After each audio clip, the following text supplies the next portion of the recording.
ராணி பேசுகிறேங்க. இன்றைக்கி சேனக்கிழங்கு வறுவலுங்க. அது எப்படி செய்கிறதுங்கிறத நான் சொல்கிறேங்க. ஃபஸ்ட்டு சேனக்கிழங்கு பாருங்கள், இந்த மாதிரி இருக்கும் சேனக்கிழங்கு. சேனக்கிழங்கு உங்களுக்கு காட்டுறேன். எனக்கு சிலர் கருணக்கிழங்குன்னு நினச்சிக்குவாங்க, அதுக்காக தான் சேனக்கிழங்கு காட்டுறேன். இந்த மாதிரி இருக்கும் சேனக்கிழங்கு. சின்ன சின்னதாக மெலிசாக கட் பண்ணி நான் பாதி வேக்காடு முக்கால் வேக்காடு வேக வச்சு வடிச்சிட்டேன் தண்ணியை. அந்த தண்ணி கீழே கொட்டிடுங்க. சிலருக்கு நமச்சல் எடுக்கும்பாங்க, அதனால் தண்ணி கீழே கொட்டிட்டேன். இதுக்கு இஞ்சி பூண்டு பேஸ்ட்டு ஒரு 3/4 ஸ்பூன் போட்டிருக்கேன். இதுக்கு தேவையான பொருள் பார்த்திங்கன்னா, உப்பு தேவையான அளவு, மிளகாத்தூள் 1/2 ஸ்பூன், கறி மசாலா 1/2 ஸ்பூன், அவ்வளோதாங்க. இது எல்லாத்தையும் போட்டு மிக்ஸ் பண்ணிக்குவோம்.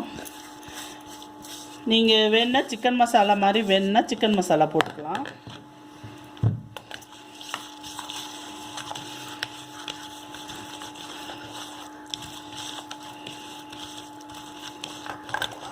முட்டை தேவைப்படுறவங்க முட்டை போய் சேர்த்துக்கலாம். வெஜிடேரியன்காரங்க முட்டை சேர்த்த மாட்டாங்கல்ல, அதனால் முட்டை போடாமல் செஞ்சு காட்டுறேன். நல்லா மிக்ஸ் பண்ணிக்கோங்க. இதில்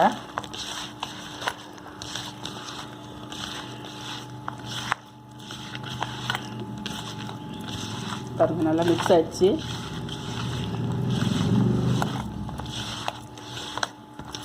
நல்லா மிக்ஸ் பண்ணியாச்சுங்க. இது கொஞ்சம் ஒரு 1/2 hour ஊறட்டும். அப்புறமா நம்ம தோசை தவா வச்சு அதில் ஃப்ரை பண்ணி எடுத்துடலாம். இப்போ இதை க்ளோஸ் பண்ணி வைப்போங்க. இந்த மாதிரி தோசைக்கல்லில் வச்சு போட்டு நான் கடலை எண்ணெய் விட்டுருக்கேன்.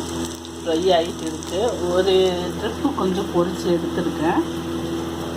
நல்லா இது போட்டிருக்கேன். இப்படி தான் நீங்கள் திருப்பி திருப்பி போட்டு பொரிச்சு எடுத்துக்கணும். நீங்கள் ஆயிலில் போடுறதா இருந்தாலும் போட்டு எடுத்துக்கலாம்.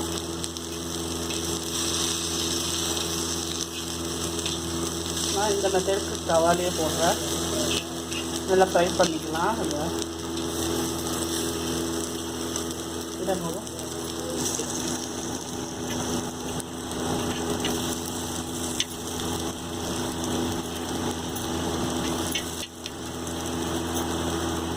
இன்னும் 2 நிமிஷம் நல்லா ஃப்ரை ஆகிடுச்சு. இப்போ எடுத்துடலாம்.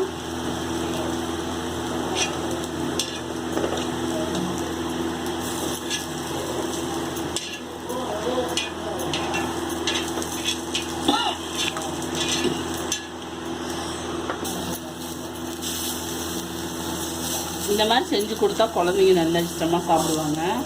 வேணான்னு சொல்ல மாட்டாங்க. இதையும்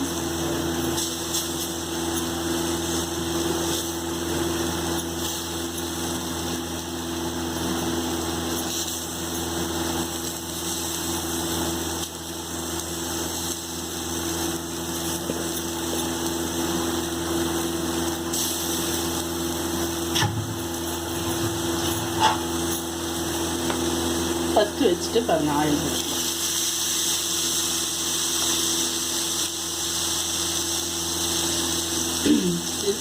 ஃப்ரை ஆகிடுச்சுங்க. நான் உங்களுக்கு பிளேட்டுக்கு மாதிரி காட்டுறேன். சேனக்கிழங்கு வறுவல் ரெடி ஆகிடுச்சுங்க.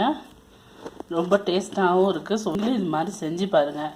குழந்தைங்கெல்லாம் சும்மா வேறு மாதிரி செஞ்சு கொடுத்தா சாப்பிட மாட்டாங்க. இந்த மாதிரி கொடுத்தீங்கன்னா சீக்கிரமாக சாப்பிட்டுக்குவாங்க. நல்ல ஃப்ளேவராக நல்லா இருக்குதுங்க. நீங்களும் இந்த வீடியோ பார்த்து செஞ்சு பார்த்துட்டு எப்படி இருந்துச்சுன்னு உங்கள் கமெண்ட்ஸை சொல்லுங்கள். ரொம்ப ரொம்ப சிம்பிளாக ஈஸியாக பண்ணிக்கக்கூடிய ஒரு சேனக்கிழங்கு வறுவல். செஞ்சு பார்த்துட்டு எப்படி இருந்துச்சுன்னு உங்கள் கமெண்ட்ஸ் சொல்லுங்கள். இது மாதிரி மேலும் வீடியோஸ் பார்க்க என்னோடய சேனலை சப்ஸ்கிரைப் பண்ணுங்கள், பெல் பட்டன் ப்ரெஸ் பண்ணுங்கள், கூடவே லைக் பட்டன் ப்ரெஸ் பண்ணுங்கள், உங்கள் ஃப்ரெண்ட்ஸுக்கு ஷேர் பண்ணுங்கள். தேங்க்யூ.